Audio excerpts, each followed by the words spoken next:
মাটির হাঁড়িতে ঠাকুরের ভাত রান্না হবে। তো মাটির হাঁড়িতেই আমি রান্না করবো, তাই হাঁড়ি দুটো ধুতে যাচ্ছি আমি এখন। তো বন্ধুরা আপনারা দেখতে থাকুন যে আমার ভিডিও আপনাদের কেমন লাগে, প্লিজ একটু বলবেন যে আমার এই পূজার আপনাদের কেমন লাগে।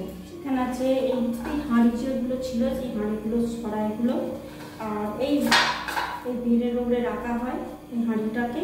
তো আপনারা একটু দেখতে থাকুন যে আমি পূজাটা কীভাবে হয়। তো একটু বন্ধুরা দেখতে থাকুন। এই কলা পাতাতেই সব কিছু করা হবে। আর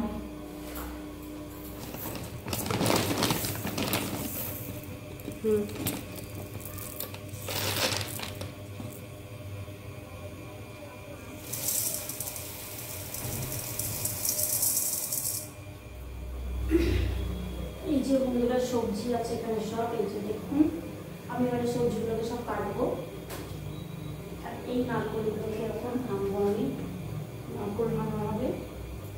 বন্ধুরা এখানে আমার সবজি সব কাটা হয়ে গেছে মা অনুসার। আমি একটু পরে এবারে হলুদ হলুদ যখন মাখাবো তোমাদের সব দেখাবো। এখানে মা অনুসার সব কাটা হয়ে গেছে। আমি এটা প্রথমে লবণ নিয়ে নিচ্ছি কিছুটা, এর মধ্যে কিছুটা লবণ নিচ্ছি মানে ধরবে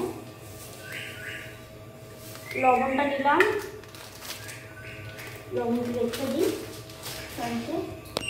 এবারে একটু লঙ্কা গুঁড়ো, এই যে লঙ্কা আছে লঙ্কা গুঁড়ো নিলাম, কারণ আমি এই সবজিগুলোতে সব মিশাবো। তো লঙ্কা গুঁড়োটা নিয়ে গেলে এবারে দেবো এই হলুদটা, সেটা নিয়ে নিলাম। এই যে দিয়ে নিলাম, আমাকে দেখানো আমি একটু ঘুরিয়ে দিয়ে একটু হলুদ নিলাম। তো নিয়ে তো আমি এগুলো সব এই সবগুলো মিক্স করে আমি সবজির মধ্যে দেবো। তো এবার আমি নিয়ে নিচ্ছি, এর মধ্যে আছে আমার এই যে ঢেঁড়সটা নিয়েছি, সবজিটা অ্যাড করে দেবো। এবার কিছুটা হলুদ করে দিলাম, কিছুটা লঙ্কা গুঁড়ো দিলাম, কিছুটা লবণ দিলাম, দিয়ে তারপরে কিছুটা জিরে গুঁড়ো দিলাম, এই সবজি দিয়ে একসঙ্গে সব এতে মিক্স করে দিলাম। মিক্স করে আমি একটা জায়গাতে নামিয়ে রাখবো। অনেক স্ট্যান্ডটা সরা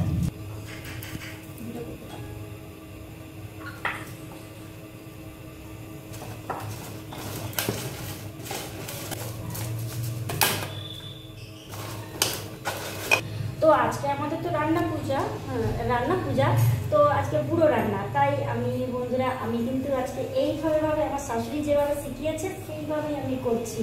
তো আমার শাশুড়ি আমাদের দেখিয়ে দিয়ে গেছে, তো আমি সেইভাবেই রান্নাটা করছি। তো আপনারাও নিশ্চয়ই জানেন। তো আমি একটা একটা করে কীভাবে কি দিলাম।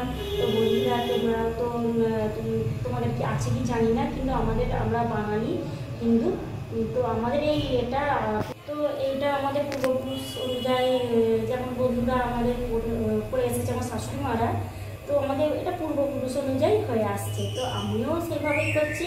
তো এই উৎসবটা আমাদের ভাদ্র মাসে হয়, আশ্বিন মাসে, মানে প্রথমে একদম প্রথমের দিকে হয় বিশ্বকর্মা পুজোটা যেমন হয়, তেমন ভাদ্র মাসের শেষ আটে হয় হচ্ছে এই রান্নাটা আমরা ভাদ্র মাসের শেষ আটে করছি। তো আর আশ্বিন মাসের প্রথমেতেই আমাদের বিশ্বকর্মা পুজোর দিনে মাকে ভাত দেওয়া হয়। তো আমি বন্ধুরা এটাই করে আপনাদের দেখেছি, আপনাদের কেমন লাগছে বলবেন না। তো বন্ধুরা আমরা তো রান্না পূজা বলি, তো আর এই উৎসবটা কিন্তু অরন্ধন উৎসব নামে পরিচিত। তো আপনারা নিশ্চয়ই ওই উৎসব নামেই আপনারা জানেন, কিন্তু আমাদের এটা রান্না পূজা। আর পরের দিনে মনসা পূজা হয়, সেই উপলক্ষে মা মনসাকেই ভাত দেওয়াটা হয় আমাদের।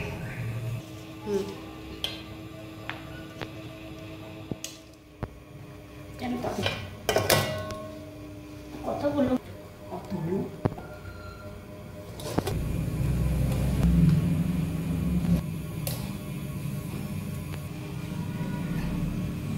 কি বলছি জানিস,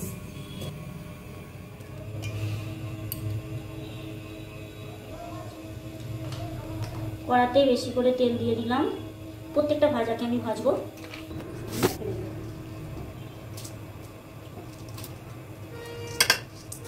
এত বড় তেল দিয়ে ফেলছি।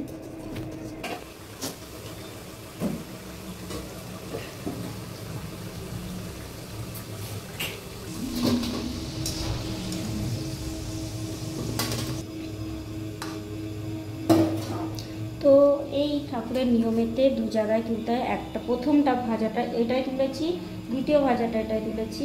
তো এটা ঠাকুরের জন্যই থাকবে, এটা কিন্তু এটা রাত্রিরে সবাই খাওয়ার জন্য কিছু কিছু নিয়ে দুটো জায়গায় করতে হয় খাবারগুলো।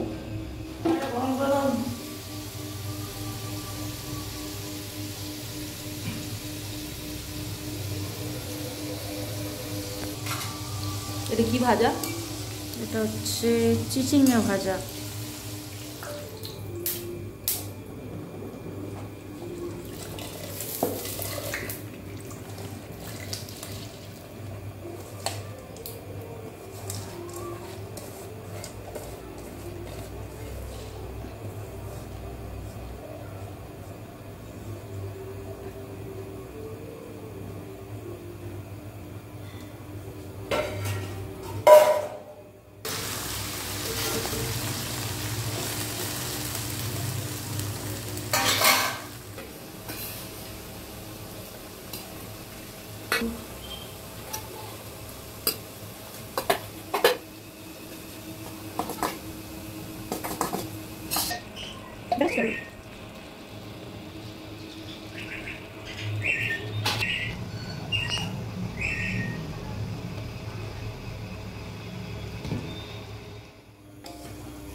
এটা নারকেল ভাজা হচ্ছে, গুড় দিয়ে নারকেল ভাজা, আখের গুড় দিয়ে নারকেল ভাজা করছি।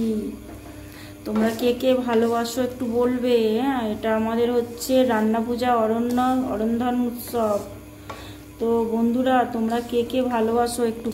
আমাদের যে অরন্ধন উৎসবটা হয় না, তো তোমরা তো সবাই জানো যে অরন্ধন উৎসবে একটা মিষ্টি মাকে, মা মনসাকে দিতে হয়। তো সেই মিষ্টি হিসাবে আখের গুড় দিয়ে নারকেল ভাজাটাকে আমরা দিই যে মায়ের পাতে, এটাই মিষ্টি হিসাবে এটাই দিই।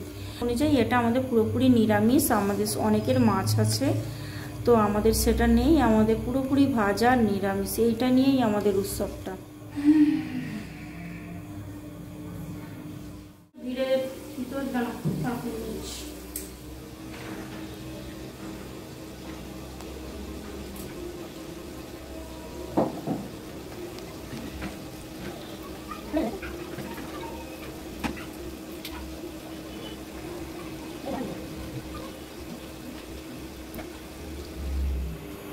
তো বন্ধুরা আমার রান্না পুরো কমপ্লিট। আমার হচ্ছে অরন্ধন যে উৎসবের রান্না আমার কমপ্লিট। এবার আমি যে পান্তাটা তৈরি হয় সেই পান্তার মধ্যে আমি জল দিয়ে দিচ্ছি।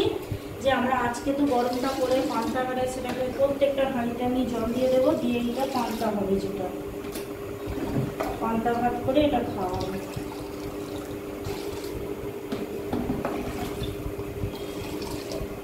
সব ভাতকে ঠান্ডা করা হয়েছে।